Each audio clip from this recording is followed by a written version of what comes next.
A ver, procesos electorales importantísimos que se vienen. El más reciente, el más próximo de Venezuela este fin de semana. Y le había hecho escuchar lo que dijo en las últimas horas, en los últimos días, en el marco de la campaña, lo que había ofrecido el actual presidente Nicolás Maduro, que busca una reelección más. Un baño de sangre, un baño de sangre.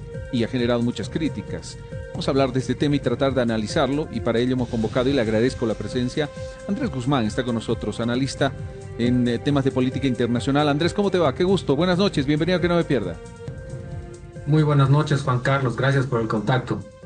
Quiero hablar contigo de estos dos procesos que en estas últimas horas, en estos últimos días han llamado la atención. El más cercano, lo decía, el de Venezuela este domingo, y claro, el de Estados Unidos con el cambio de candidato. Biden no va más, que ese es un poquito más lejano, en noviembre. Pero comencemos con esto de Nicolás Maduro. ¿Qué dices tú?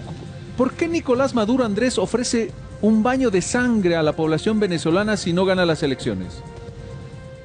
Bueno, me parece que lo que está tratando de hacer es infundir miedo, tratar de amedrentar o de atemorizar, mejor dicho, a los votantes o a los posibles votantes del candidato opositor Edmundo González Urrutia, quien está candidateando con grandes posibilidades de lograr la victoria en esta ocasión, y por tanto hay gran esperanza de parte de los no chavistas de la oposición por lograr esta vez un triunfo y desplazar finalmente a Maduro, ¿no? Entonces lo que hace Maduro es desesperado, es tratar de asustar, aunque no lo logra, aunque eso no le genera apoyo, pero sí trata de un poco amedrentar y hacer que los votantes del otro lado no salgan a votar, ¿no?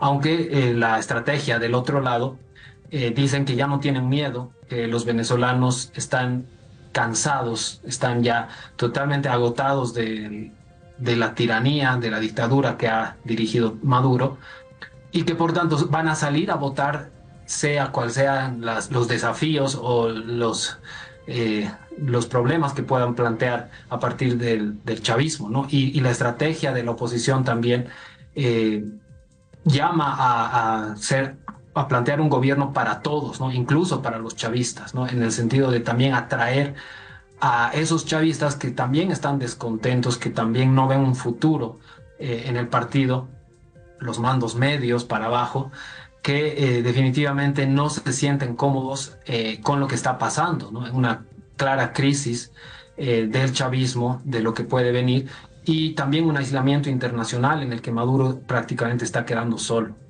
Ajá, en ese sentido, Andrés, simplemente es ¿tú consideras una desesperación en el marco de la campaña de Nicolás Maduro, tomando en cuenta, y te hago esta otra pregunta, eh, ¿en cuán confiables pueden ser las encuestas en este momento en Venezuela, varias de ellas, que le dan una ventaja a González? Efectivamente no son muy confiables, pero todas las encuestas indican que González está por encima de Maduro por más de 20 puntos. E incluso las más optimistas llegan hasta 40 puntos de diferencia.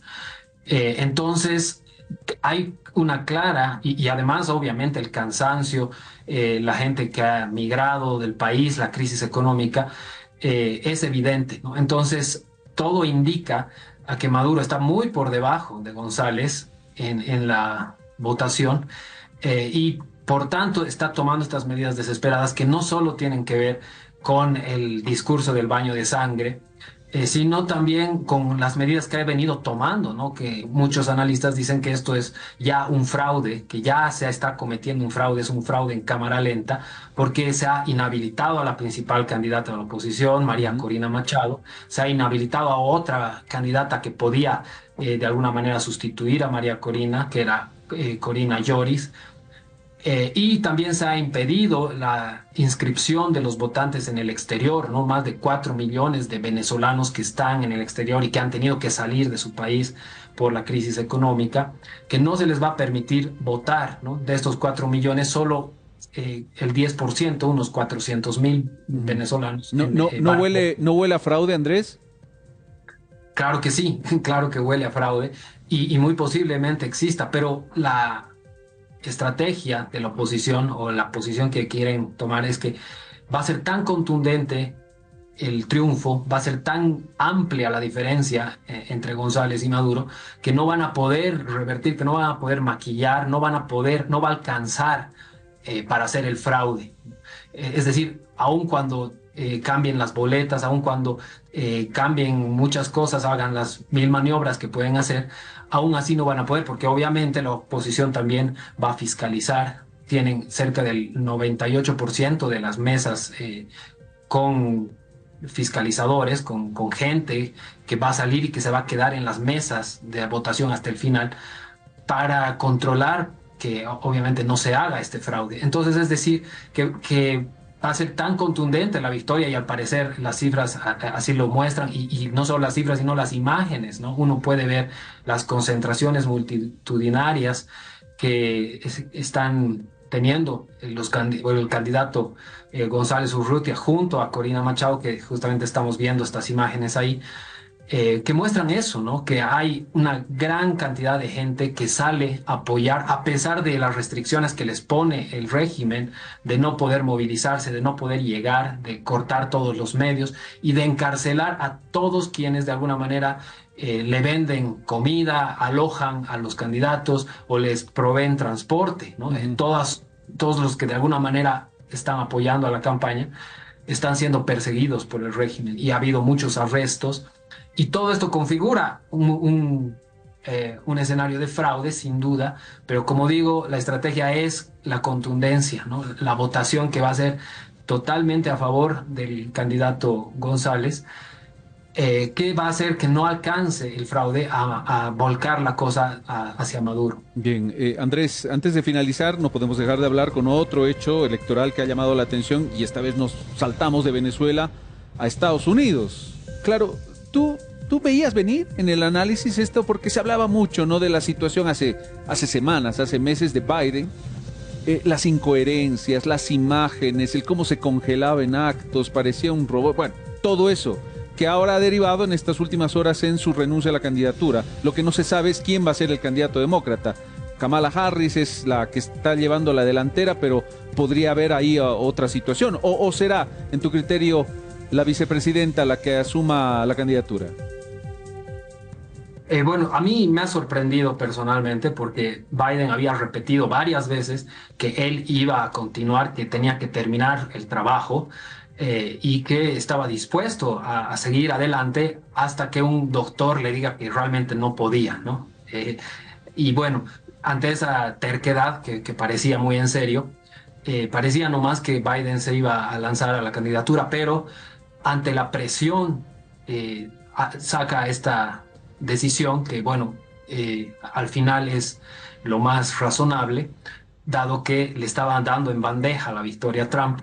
Entonces toma la decisión por la presión, como digo, por muchas personas, muchos personajes dentro del Partido Demócrata que le aconsejan dar un paso al costado y por también muchos donantes de la campaña de los demócratas que deciden ya no aportar el dinero que habían comprometido para la campaña.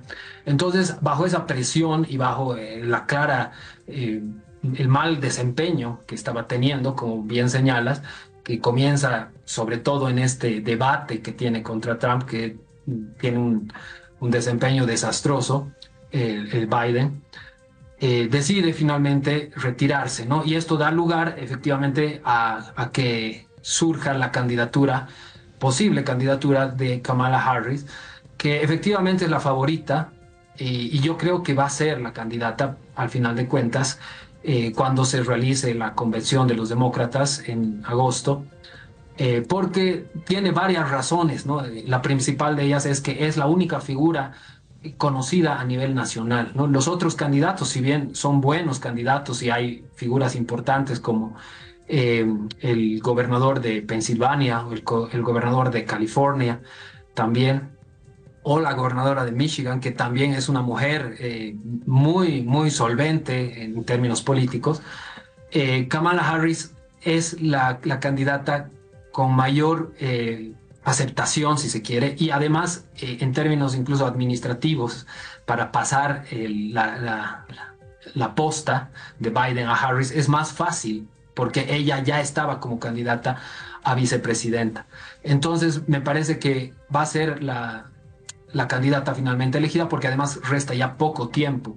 Y en ese sentido, los demócratas, en términos prácticos, me parece que se van a inclinar por Kamala Harris, ¿no? Que además va a ser una candidata interesante en el sentido de que ella ha sido fiscal general de California y como hoy mismo ha dicho, ¿no? Ella ya en su primera alocución como posible candidata, ella conoce muy bien el tema de las leyes y ha tratado, y lo ha dicho, ha tratado con violadores, con gente que se ha aprovechado de la ley para favorecerse a sí mismo, que ha evadido impuestos, que ha hecho maniobras, ¿no?